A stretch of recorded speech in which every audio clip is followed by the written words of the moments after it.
So, because this question answer, I noticed, makes the session quite interesting.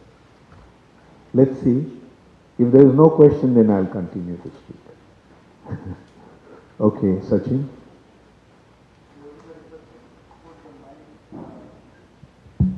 Yeah, it's working now. Thank you, Maharaj. Question is, during the Namabha stage, you said there's two stages, the reflection, the pratibimba. Why is that considered clearing then? Why wouldn't that be offensive right off the bat if you're impersonalistic viewpoint? Well, yeah, it is, but that impersonalism is not falling into the same offenses. That's why. Some acceptance of the Lord is there, and with proper guidance, association of a devotee, Vaishnava, will free him from that misunderstanding. See, he is not committing offenses to the Vaishnavas, right? He is not considering demigods as names of the demigods are equal and so forth. So he is not committing these offenses, therefore it's not really offensive chanting. It can be also attentive chanting, etc., etc. So he is not thinking that by chanting he will become free from sinful reaction and continue to make sins and so forth. So because they are not falling into this, therefore it is in the abhash stage. Can I ask a follow-up question? Yeah. So when you go to these yoga studios and they have these kirtans, then those kirtaniyas chanting in those at that stage, or even an audience, are probably in this realm. It depends with what consciousness one is chanting. Like, especially those who are chanters, say when the devotees are going and chanting, maybe chanting in a yoga studio, but the devotees are chanting with devotion. Although those who are hearing, they may not understand what they are doing, or they do not. They may have a separate understanding of chanting of the holy name. But the devotees chanting is pure. And there will be benefit. Because they are coming in contact with the devotees, they will eventually recognize. Like so many, during early days in Australia, the whole lot of Mahesh Yogi's followers left him and joined ISKCON. You can't say what kind of benefit may appear from just hearing and associating with the devotees. That's why we have to make this association available. We have to go out and give our association to others. Because otherwise there is no hope. There is no way you can get bhakti. The only way you can get bhakti is through devotees. And it's amazing the way the devotees distribute devotion. Like, do you know, I'm sure you know that, the book distributors somehow or other make them even even though they don't buy the book, they make them touch the books of Prabhupada. And by touching the books, they will derive spiritual benefit. And who knows how they'll develop devotion. Like so many, how many of us joined the movement by reading Prabhupada's books?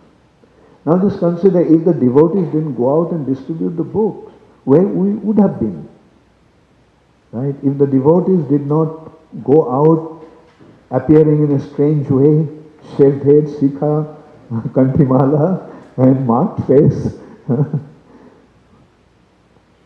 where we would have been. So that is why, it is very important that the devotees make it a point to go out to distribute Krishna prema, Krishna consciousness.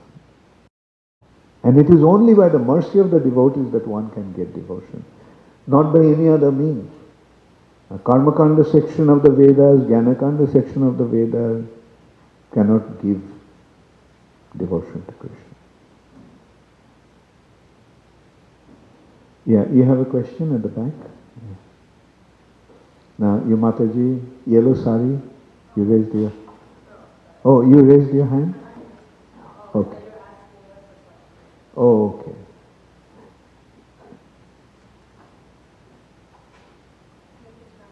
Yeah.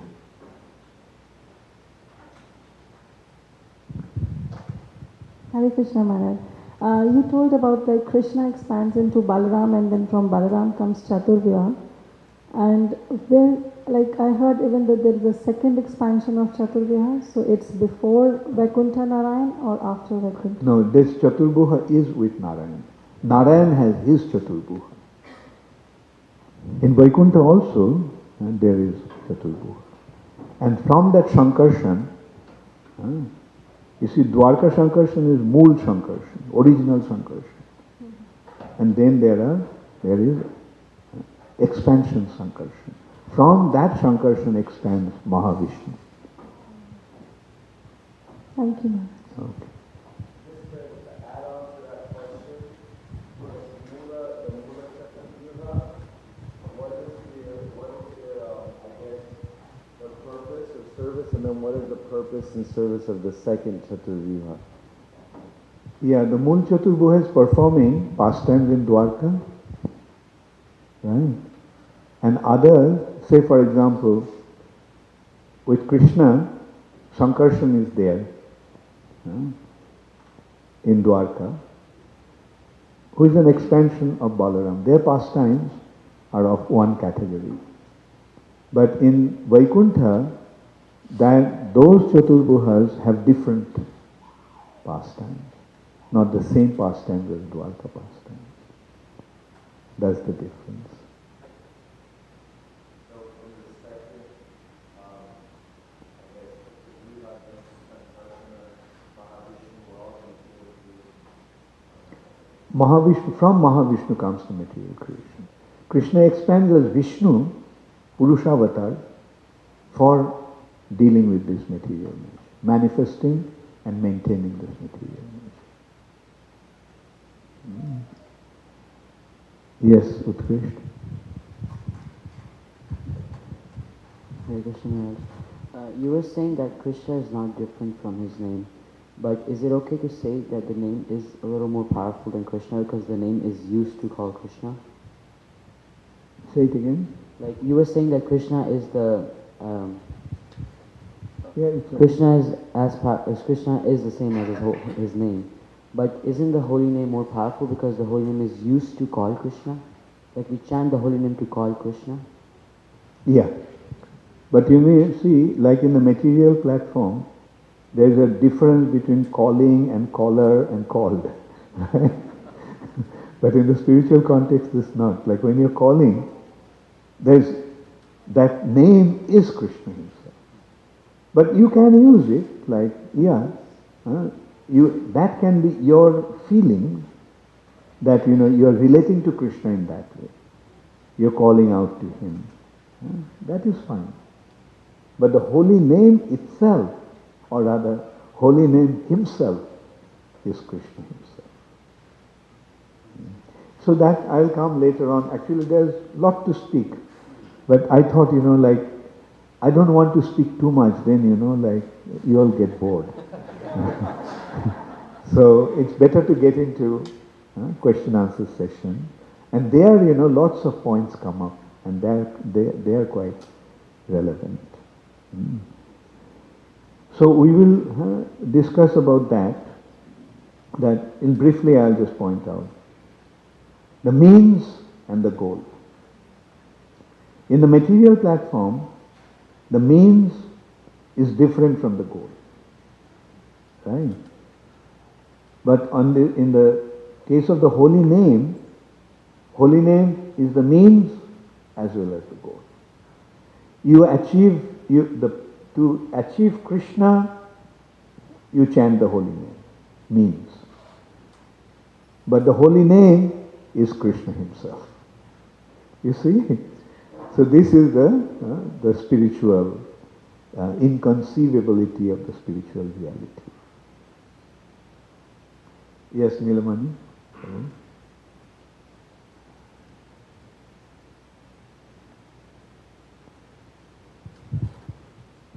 Hare Krishna. In the beginning of the class, you were briefly explaining the kind of elements of dharma, and you were talking about material dharma and spiritual dharma. I was just wondering if you could elaborate on that. Okay, on yes, the very differences good. in. Very good point, yeah. You see, in Sanskrit, there are two expressions, Nitya Dharma and Naimittik Dharma. Naimittik, the word Naimittik is coming from the word Nimitta, for the sake of or purpose. So body, the dharma that is in relation to the body is called Naimittik Dharma. The word dharma literally means the quality, the characteristic. Like, don't we say in Indian languages, dharma of a substance, water, dharma of water, dharma of fire, etc. So this way, dharma is indicating the qualities or characteristics of a substance. And so when we have, say, when someone has a body that is born in a Brahminical family, so that Brahminical activities becomes his dharma, or Kshatriya's dharma. So this is the mundane aspect of dharma, Naimittik dharma. But soul is a substance, and the soul's dharma, because the soul is eternal, Nitya, soul's dharma is also Nitya. And what is that dharma? The soul's dharma is to love Krishna. So the Nitya dharma, the ultimate consideration of dharma is to love Krishna, to develop a loving relationship with Krishna. So see, the Naimittik dharma generally indicates Varnashram dharma. But the Nitya dharma is the Sanatan dharma or Vaishnava dharma, loving relationship with Krishna, Vaishnava dharma. Similarly, you can also say dharma of a tiger, right? Dharma of a cow. The characteristics of a tiger. In a tiger, when one gets a tiger's body, it behaves like a tiger. It doesn't behave like a cow. So that is the dharma of a tiger. It's specific. Dharma of a cow, dharma of an insect, dharma of a bird, dharma of a reptile, so forth. But in ultimate consideration is dharma of this mundane body and dharma of the spirit soul. So then would it be true to say that whereas in material dharmas there can be different varieties and different types, but on the spiritual dharma there's only one? Yeah, spiritual dharma is only one, but there is variety also. Servitorship, friendship, right? The relationships takes different shape according to one's relationship. And that fits into the whole Jivara Swarupaya, Krishna, the Nitya Das, all of them. Yeah, that is the basic dharma.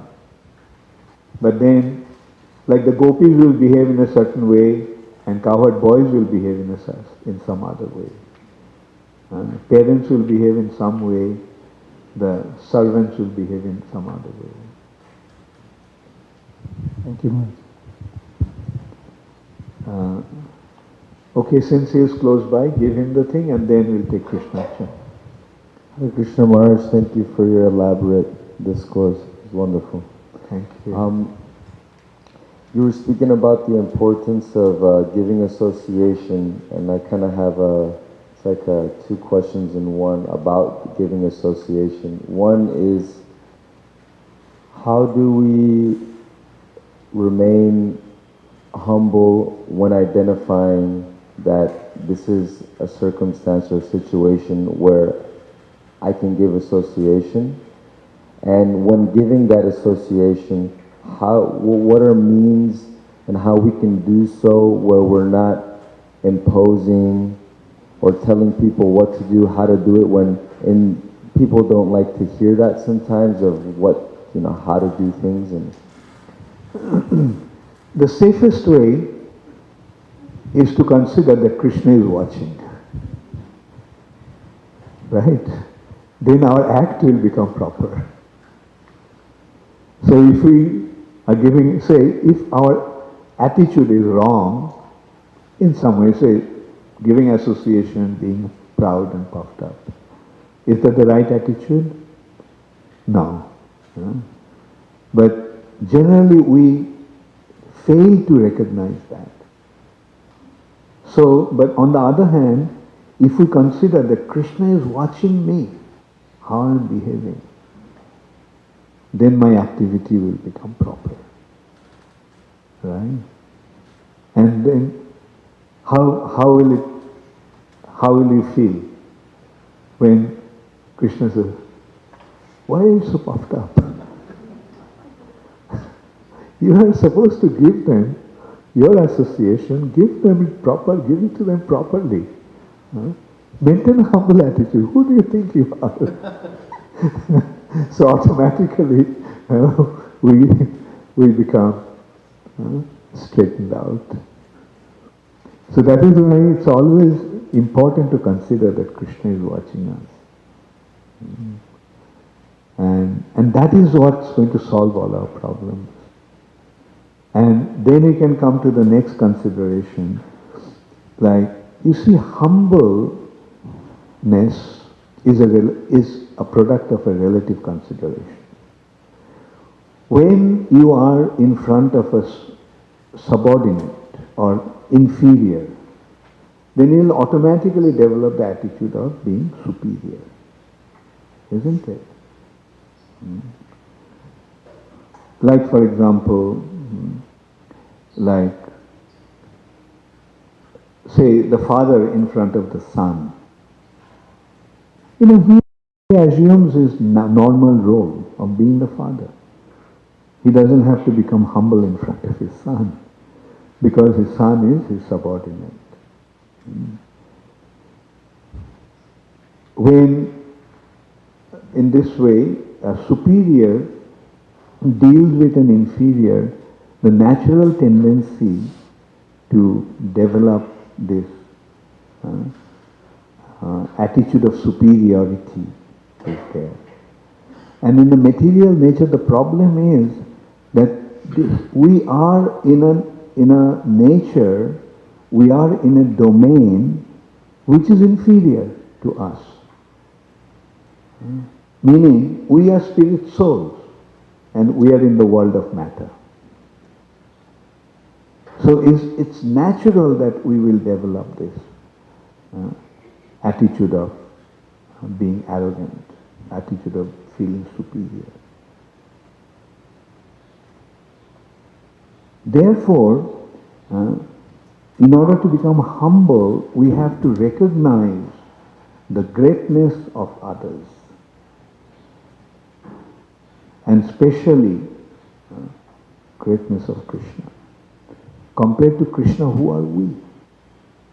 Tiny little part and parcel. What is our size? 1/10,000th part of the tip of the hair. That is how great we are. So when we see things in that light, then this attitude of being humble becomes automatically manifest. So in that respect, we can give an example. It happened with Akbar. And he had a minister called Birbal. Birbal was famous for his intelligence and wit. And he was very dear to Akbar because of that. And other ministers became jealous of Birbal. So Akbar could sense that. So in order to teach them, in order to make them understand what Birbal actually is, so one day Akbar came to the court, and on the floor of the court he drew a line with a chalk. And he asked, can anybody make it shorter without rubbing it off? Can you make this line shorter without rubbing it off? Everyone was stuck. Akbar asked one after another, can you do it? Can you do it? All the ministers, so puffed up, intelligent characters, couldn't. And finally he asked Birbal, can you do it? Birbal said yes. So he picked up the chalk and drew a line next to Akbar's line, which was larger than his. He said, now your line is short. So this consideration of short being humble is a relative consideration. When we are in front of someone who is greater than us, then we will be humble. And that's why Krishna consciousness is the only means that makes us really humble. Because we see things from spiritual perspective. Yeah, as I was saying, in the material nature what happens? No matter how great the personality is, what are we seeing? We're seeing his body made of matter. See, I am a spirit soul and I am seeing matter. What would be my natural attitude? You get the point? No matter how great the person is, we tend to think, I am greater than him. Who is Obama? It's by mistake they appointed him as the President of the United States. They should have actually appointed me. They should have recognized that I am greater than him. That goes on at the back of everyone's mind, consciously or unconsciously. Therefore, the spiritual process is the only way that we can become really humble. Because in the spiritual light, we see the other spiritual personalities, other Vaishnavas. In the spiritual light, we see Krishna, and we automatically become humble. Okay, Krishna Chin.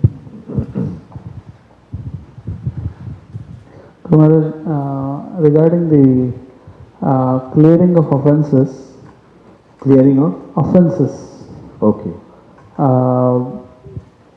Like someone who might not know anything about the holy name, like Ajamil for example, when he chanted the holy names, he didn't really consider it to be the holy name as such, but it was considered to be Namabhas.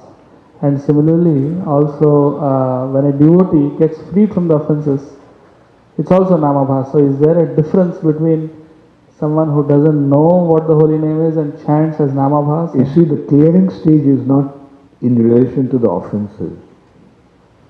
Clearing stage is in relation to the holy name. So offenses we have to get rid of. Because Ajamil chanted, it is called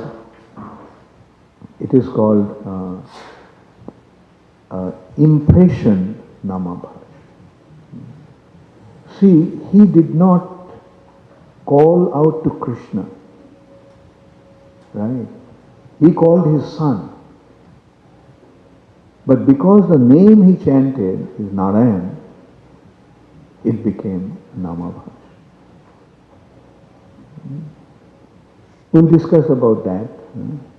The Namabhas also has different types of Namabhas. Also, like how do I understand how much I am getting freed from offenses? Is there a measuring way of measuring? Don't commit them. You know the 10 offenses and don't commit those offenses. Of them all is Vaishnava Aparad, the first one, the most dangerous one. Don't commit that. Then don't consider the demigods. These don't really affect us so much because we know who Shiva is, who Brahma is, who the demigods are. They are not equal to Krishna, but they are also subservient to Krishna. So, and this way you can go step by step, different offenses. Disobeying the order of the spiritual master. Let's not do that. Let's not blaspheme the Vedic literature. So this is how we have to guard ourselves against the offenses. It is not that by reduction of offenses will take us to the Nama Bhash. Cessation of offenses will take us to Nama Bhash. Otherwise it will be Nam Aparad. Chanting, but it's Aparad. Offense.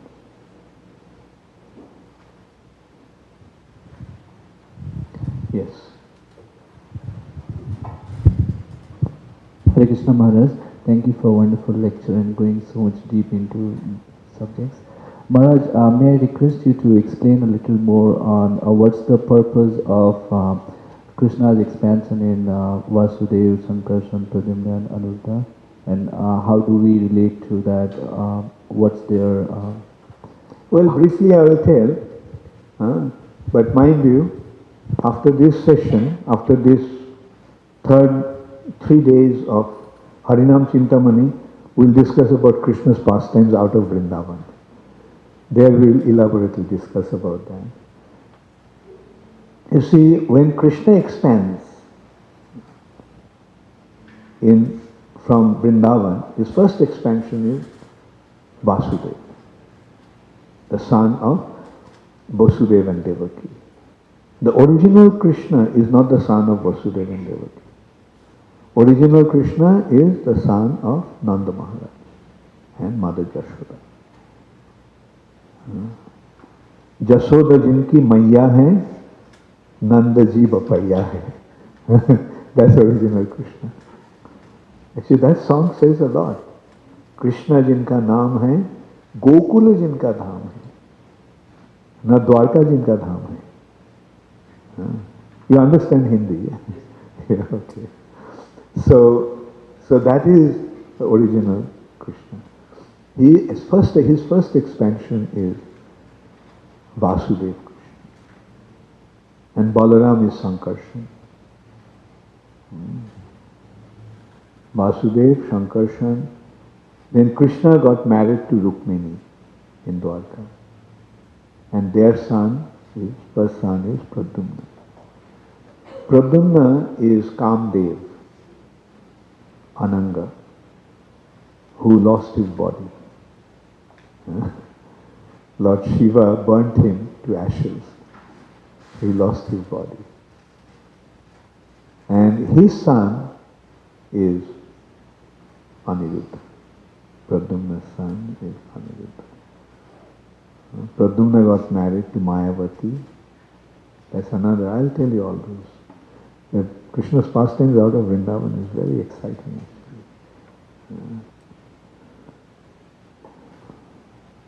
Hare Krishna, yes.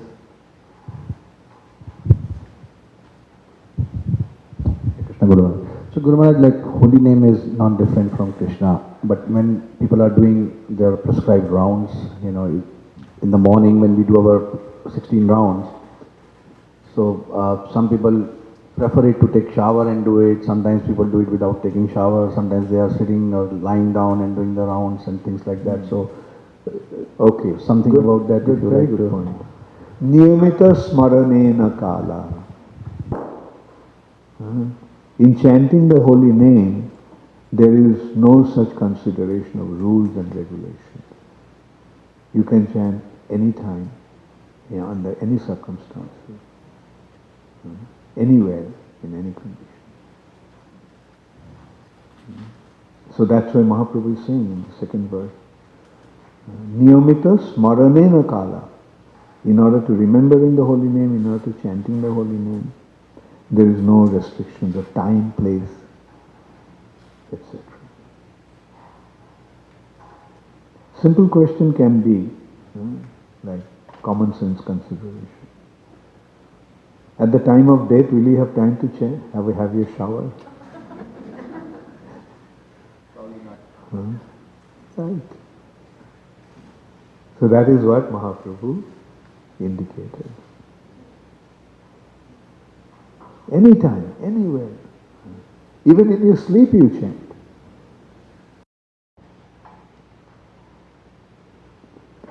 Yes.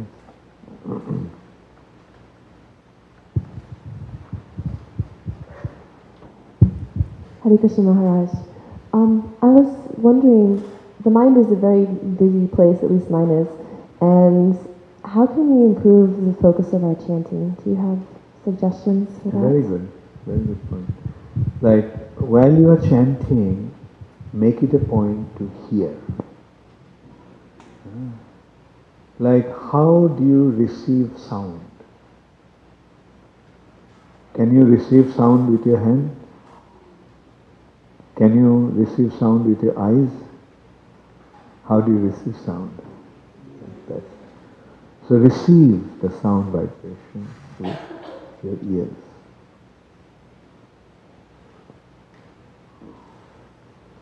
Yes, Sachin.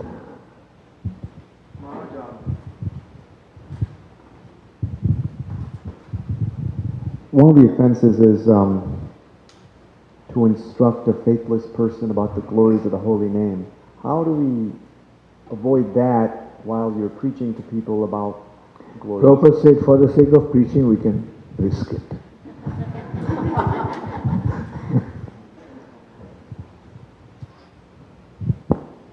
Yes.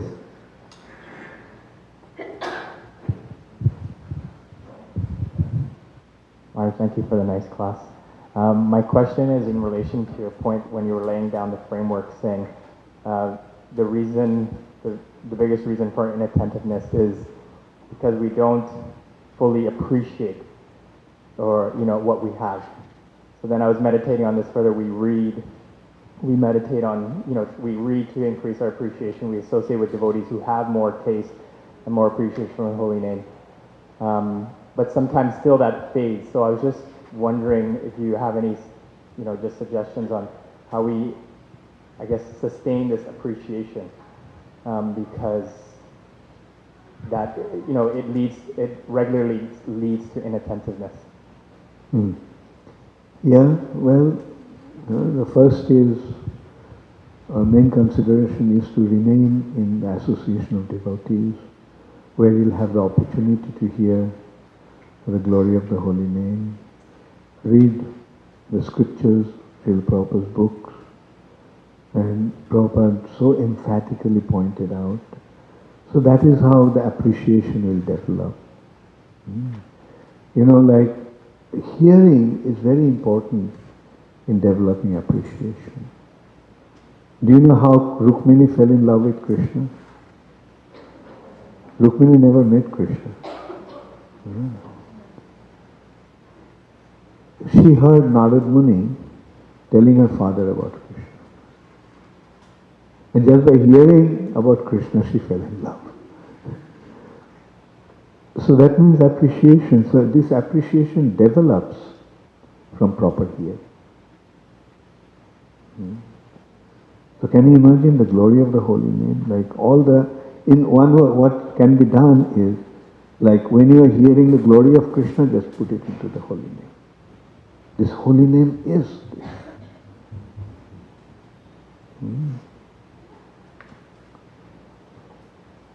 You have a question? Okay, you have a question? Yeah. Hare Krishna. Okay, sure. We know Buddha is incarnation of Krishna, but all the lectures I was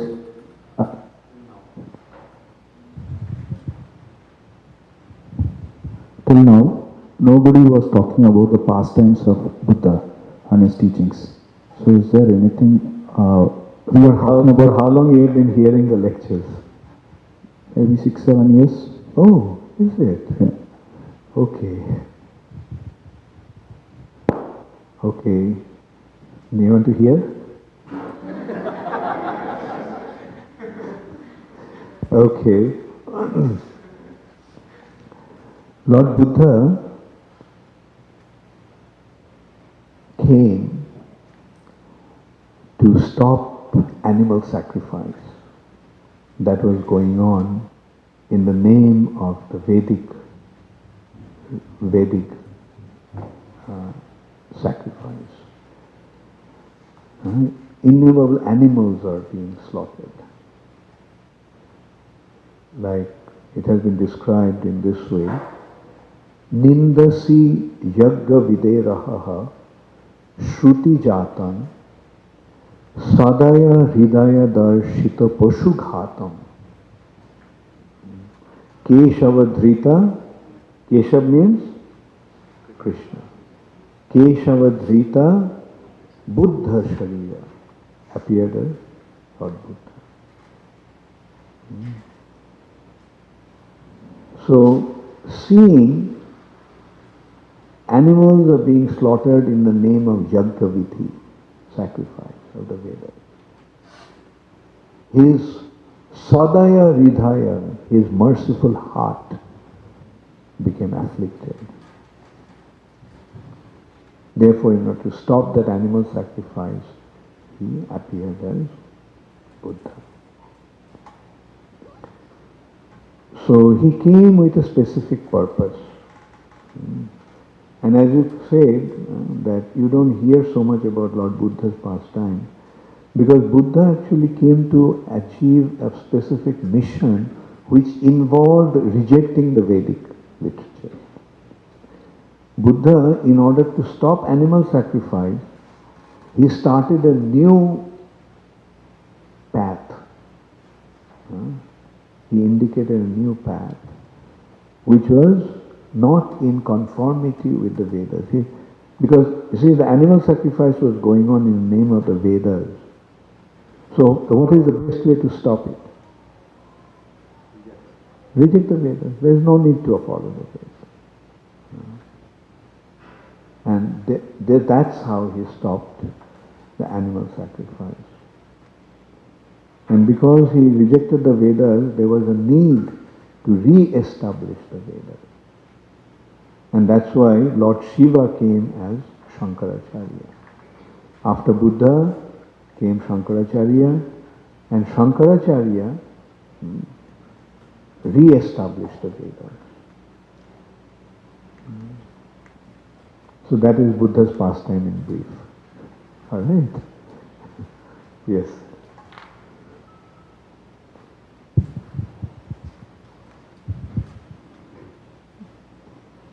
Thank you for a wonderful class.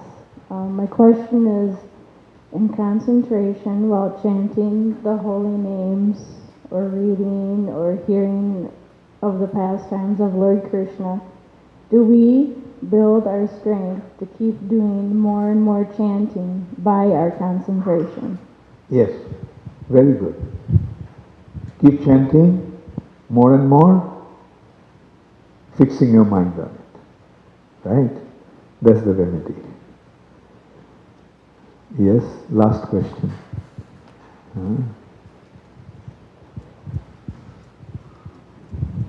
Guru Maharaj, somewhere in Chaitanya Charitamrita it is said that even if one chants the holy name for millions of lifetimes with offenses, he'll not get purified. But at the same time, there's another verse. It not says the purified, it says you don't get Krishna Pramodhan. You don't get love of Krishna. Yeah, go ahead. But there's another verse which says that Namaparada Yuktanam Namanyeva Harantyagam, that those who commit offenses, by continuing to chant, they'll get free. So it appears a little. Continuous chant without offense. Okay.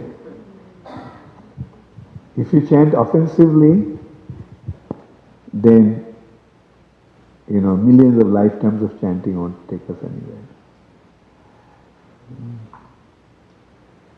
But when it is only by chanting that we can become free from offenses. So that is not offensive chanting. That chanting has to be in the clearing stage.